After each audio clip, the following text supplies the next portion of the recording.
Salut! Dans cette capsule, je vais prendre le temps de parler un peu de l'importance du repos.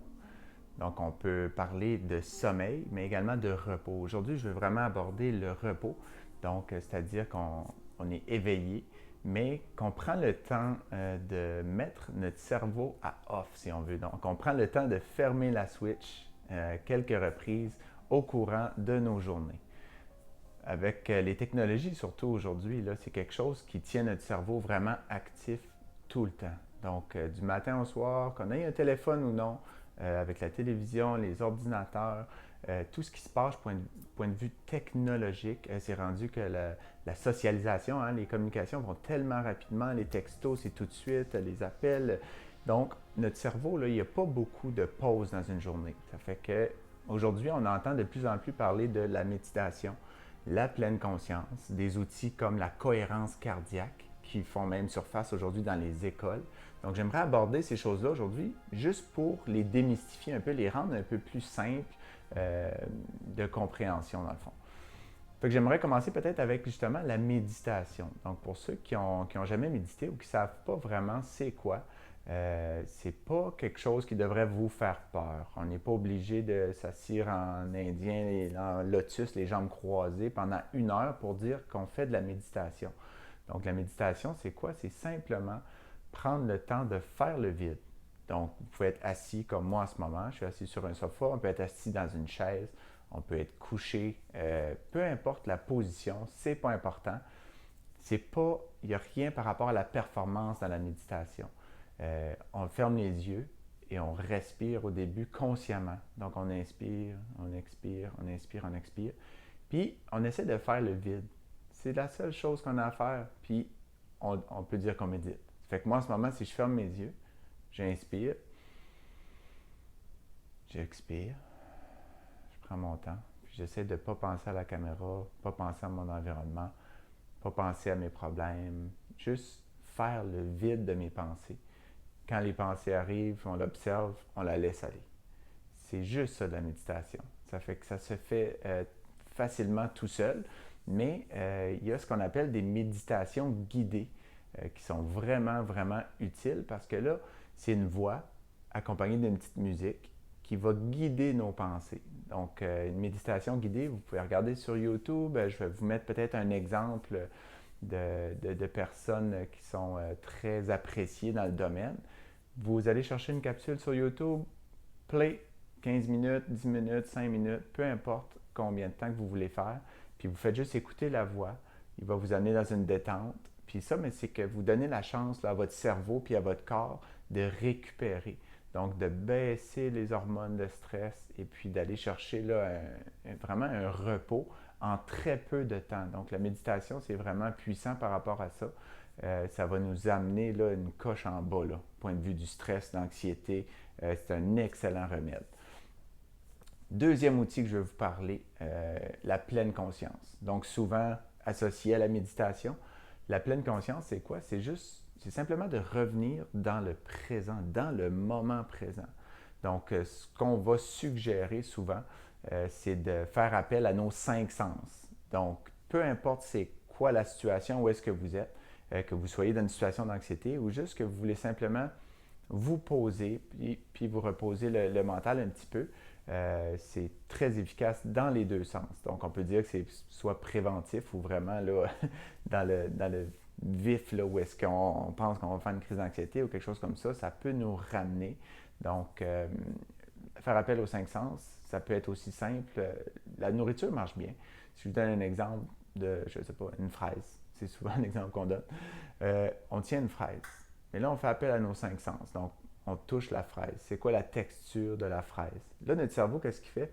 C'est qu'il vient mettre son attention ici sur le toucher, sur qu'est-ce qui se passe dans nos doigts, puis l'influx nerveux qui vient jusqu'à notre cerveau qui dit ah oui, c'est rugueux ou c'est froid, ou peu importe. Quand on fait ça, notre cerveau, il ne peut pas penser à la fin du monde qui arrive, là, puis les comptes ou l'emploi ou des problématiques de maladie ou peu importe c'est quoi qui pourrait nous préoccuper. Là, il n'y a plus de préoccupation, il y a juste la fraise, c'est quoi le toucher de cet aliment-là. Puis là, on va passer les 5 sens. Donc là, exemple, le goûter, mais on peut goûter. Là, qu'est-ce que ça goûte, que ça goûte. Fait que notre cerveau, là, il va mettre l'attention juste là-dessus. Pendant qu'on fait ça, le cerveau, lui, il pense même pas à, exemple, si je vous dis votre pied en ce moment qui touche le sol, il y a une pression en dessous du pied. Là, oh, tout d'un coup, mon attention s'en va sur mon pied. Il n'est plus rendu sur la fraise. Vous comprenez? Fait que ça, là, c'est comme distraire son cerveau pour lui donner la chance de mettre la switch à off et de faire un reset. Donc, exemple, là, le goûter.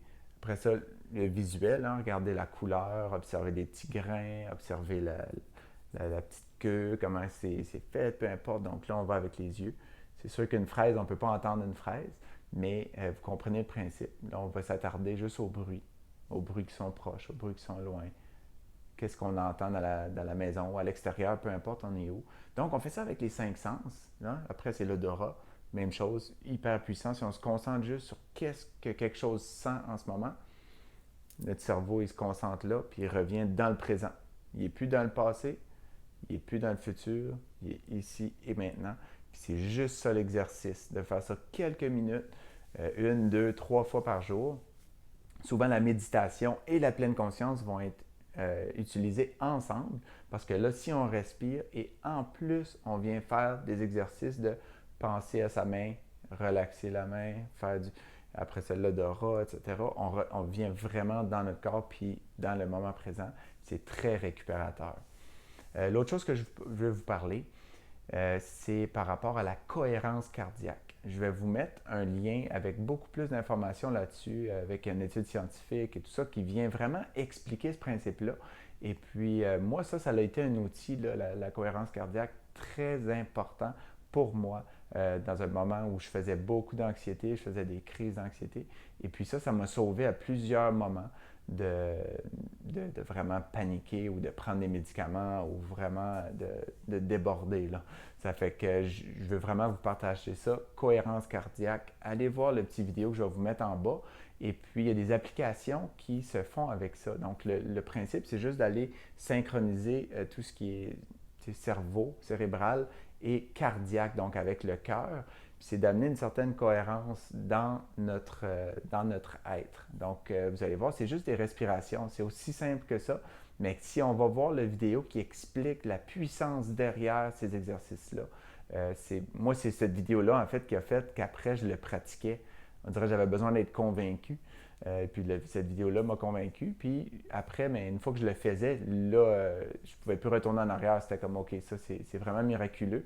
Et puis mon fils, mais ils utilisent des techniques justement en classe de cohérence cardiaque parce que les enfants aujourd'hui sont agités, comme nous, sont anxieux, sont agités. Et puis ça les ramène plus sur le neutre. Donc, cohérence cardiaque, je vais vous proposer un outil en bas. Moi, j'utilise Respire Relax, qui est une application gratuite. C'est simplement une petite bulle qui monte. Quand ça monte, on inspire. Quand la bulle descend, on expire. Puis on fait ça.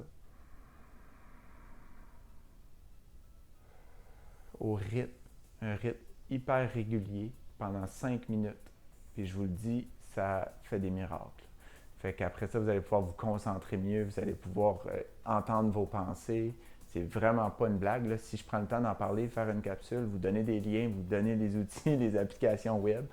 Moi, j'ai pas d'affiliation avec ces outils-là. C'est vraiment, je vous donne cette information-là parce que moi, ça m'a servi et ça me sert encore aujourd'hui.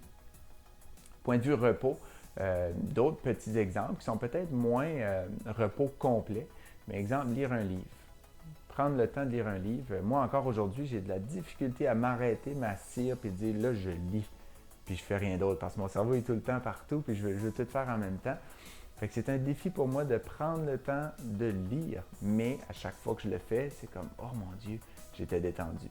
Avec ma famille, ce qu'on fait dernièrement, c'est qu'on a recommencé à dessiner, à colorier. Donc quand on prend le temps de colorier une image ou de dessiner, on est 100% sur ce qu'on fait, on ne veut pas dépasser, on veut que ce soit beau, on efface, on refait, on reprend.